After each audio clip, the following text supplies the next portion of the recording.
Bike வாங்குறதுக்கு முன்னாடி electric bike வாங்கலாமா, பெட்ரோல் பைக் வாங்கலாமா அப்படின்னு நிறைய பேருக்கு இப்போ ஒரு திங்கிங், ஒரு டவுட் எழுந்திருக்கு. ஸோ அவங்களுக்காக தான் இந்த வீடியோ. இந்த வீடியோவில் நம்ம என்ன பார்க்க போகிறோம் அப்படின்னா, electric bike versus petrol bike. அது இனிஷியல் ப்ரைஸ் ஆகட்டும், ஃபியூவல் காஸ்ட்டு, மெயின்டெனன்ஸு, அதே மாதிரி கன்வீனியன்ஸு, இது எல்லாத்துலேயுமே ரெண்டு பைக்குக்கும் இருக்கக்கூடிய ஒரு டிஃப்ரென்ஸை தான் நம்ம இந்த வீடியோவில் முழுமையாக பார்க்க போகிறோம். அதற்கு முன்னாடி electric bike versus petrol bike ரெண்டுக்கும் என்ன மேஜர் டிஃப்ரென்ஸ் அப்படின்னா, எலக்ட்ரிக் பைக் அப்படின்னா எலக்ட்ரிக் கரண்ட் மூலமாக சார்ஜ் ஏற்றிட்டு அதன் மூலமாக ஓடக்கூடிய பைக்கு. பெட்ரோல் பைக் அப்படின்னா பெட்ரோல் தான் அதில் ஃபியூவலாக இருக்கும். சரி, ஃபஸ்ட்டு டிஃப்ரென்ஸ் என்னவாக இருக்கும் அப்படின்னா, நம்ம இந்தியர்களை பொறுத்த வரைக்கும் பார்த்திங்கன்னா, நம்ம ப்ரைஸை கான்சியஸாக இருப்போம். ஸோ எந்த பொருள் விலை குறைவாக இருக்குது, அதே மாதிரி தரமாக இருக்குது அப்படிங்கிறத வச்சு தான் நம்ம ஒரு பொருளை எப்போவுமே வாங்குவோம். ஸோ இந்த விதத்தில் பெட்ரோல் ப்ரைஸ் மற்றும் எலக்ட்ரிக் ப்ரைஸ் இது ரெண்டுக்கும் இடையில் இருக்கக்கூடிய ப்ரைஸ் வேரியேஷன்ஸை பார்ப்போம்.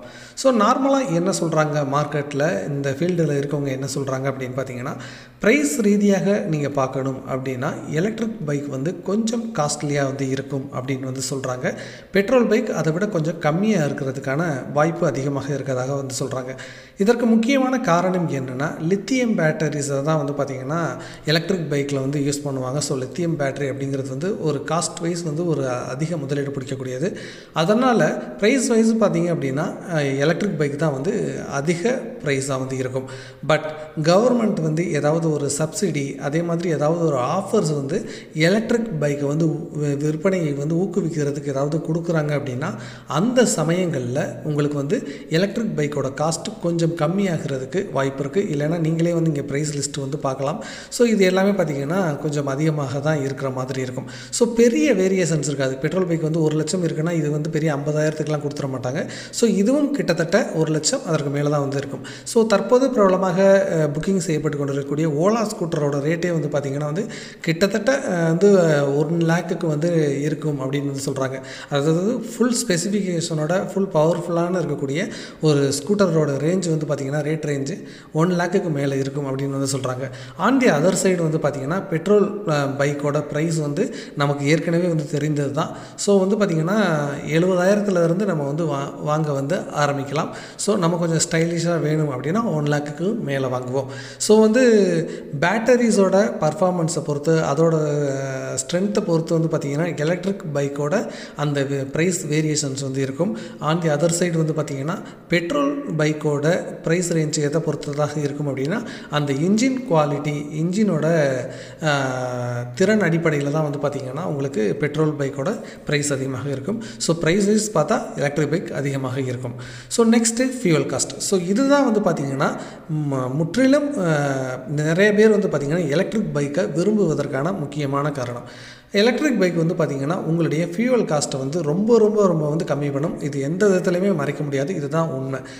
இப்போ பெட்ரோல் ப்ரைஸ் பார்த்திங்கன்னா தொடர்ச்சியாக ஏறிக்கிட்டே இருக்குது. ஆனால் கரண்ட் அப்படிங்கிறது பார்த்திங்கன்னா ஓரளவுக்கு நம்ம தமிழ்நாட்டிலலாம் பார்த்திங்கன்னா ஸ்டாட்டிக்காக தான் ப்ரைஸ் இருந்துகிட்ருக்கு. அவ்வளோ சீக்கிரம் கரண்ட் காஸ்ட்டை ஏற்ற மாட்டாங்க. அப்படியே ஒரு கரண்ட் ஸ்டேஷன் அதாவது பவர் ஸ்டேஷன் வைக்கிறாங்க அப்படின்னா, அங்கே வீடுகளுக்கு வழங்கப்படுகிற ஒரு கரண்ட்டை விட அதிக விலையில் தான் விற்பாங்க.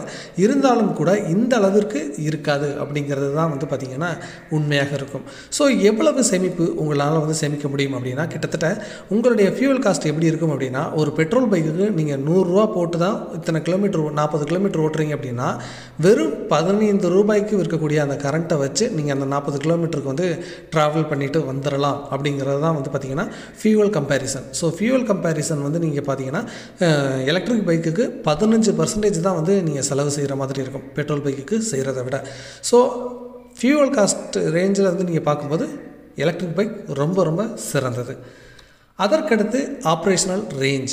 இப்போது நம்ம எல்லாருமே பார்த்திங்கன்னா லாங் ட்ரைவ் போகிற ஒரு சில பேர் இருப்பாங்க. அவங்க எல்லாருக்குமே பார்த்திங்கன்னா பெட்ரோல் பைக் தான் ரொம்ப கன்வீனியண்ட்டாக இருக்கும். ஏன் அப்படின்னா, அதோட பர்ஃபார்மன்ஸ் ஆகட்டும், இடையில எங்கே வேணாலும் நிறுத்தி பெட்ரோல் போடுவதற்கான ஒரு ஃபியூவல் ஸ்டேஷனோட அவைலபிலிட்டியாக இருக்கட்டும், எல்லாமே நீங்கள் பார்த்தீங்க அப்படின்னா தொலைதூர ஒரு பயணத்திற்கு பார்த்திங்கன்னா பெட்ரோல் பைக் தான் சிறந்ததாக இன்றளவுக்கு இருக்குது.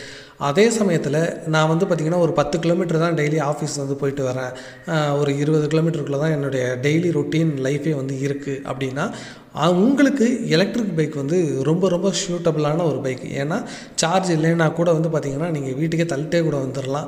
இல்லைனா வந்து ஒரு நகரத்தில் இருக்கீங்க அப்படின்னா உங்களுக்கு ஏகப்பட்ட பவர் ஸ்டேஷன் வந்து இருக்கும்.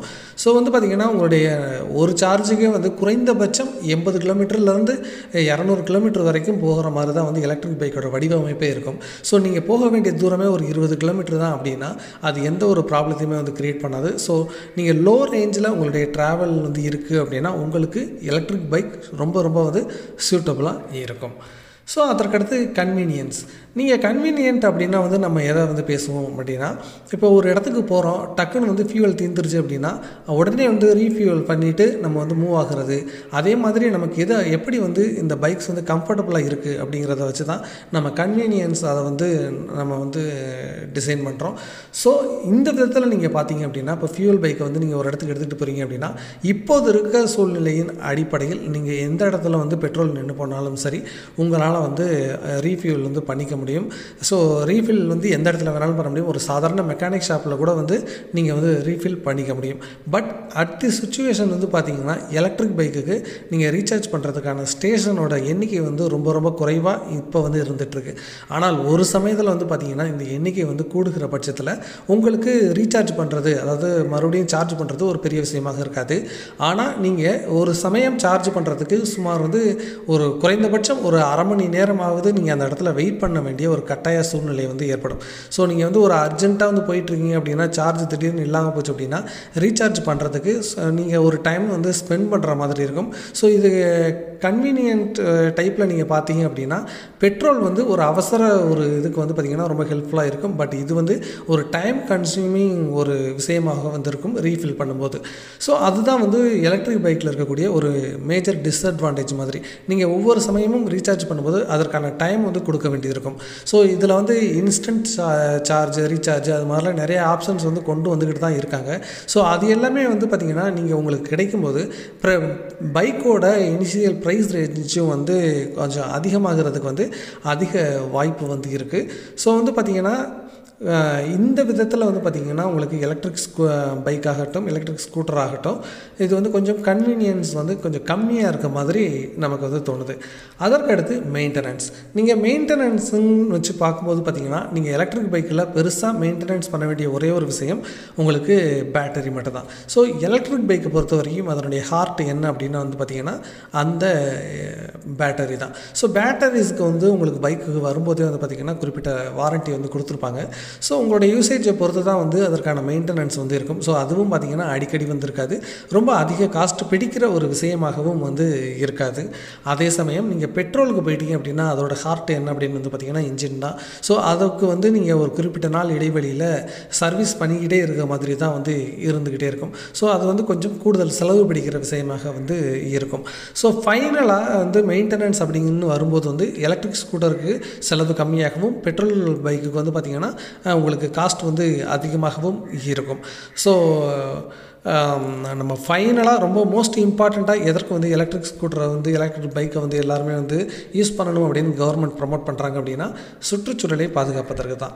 ஒவ்வொருத்தவங்களுமே வந்து இந்த பெட்ரோல், இது டீசல், இந்த வெஹிக்கிள்ஸை வந்து பயன்படுத்தும் போது நம்ம சுற்றுச்சூழல் மாசுபாடு வந்து தொடர்ச்சியாக வந்து அதிகரிச்சுக்கிட்டே இருக்குது. ஸோ நம்ம current electric bike, electric car இதெல்லாம் வந்து யூஸ் பண்ணும்போது அந்த டேமேஜ் வந்து பார்த்திங்கன்னா ரொம்ப ரொம்ப வந்து 0 ரேஞ்சுக்கு வந்து இருக்கிறதுனால தான் கவர்மெண்ட் வந்து பார்த்திங்கன்னா எலக்ட்ரிக் பைக், எலக்ட்ரிக் கார்ஸுக்கு வந்து பார்த்திங்கன்னா ரொம்ப முக்கியத்துவம் கொடுத்துக்கிட்டு இருக்காங்க. பட் ஸ்டில் வந்து பார்த்திங்கன்னா எலக்ட்ரிக் சார்ந்த இந்த வெஹிக்கிள்ஸுக்கு கவர்மெண்ட் நிறைய சப்சிடி கொடுத்தாங்க அப்படின்னா மட்டும்தான் இதை வந்து மக்கள் வந்து நம்பிக்கையோடு வாங்குவாங்க.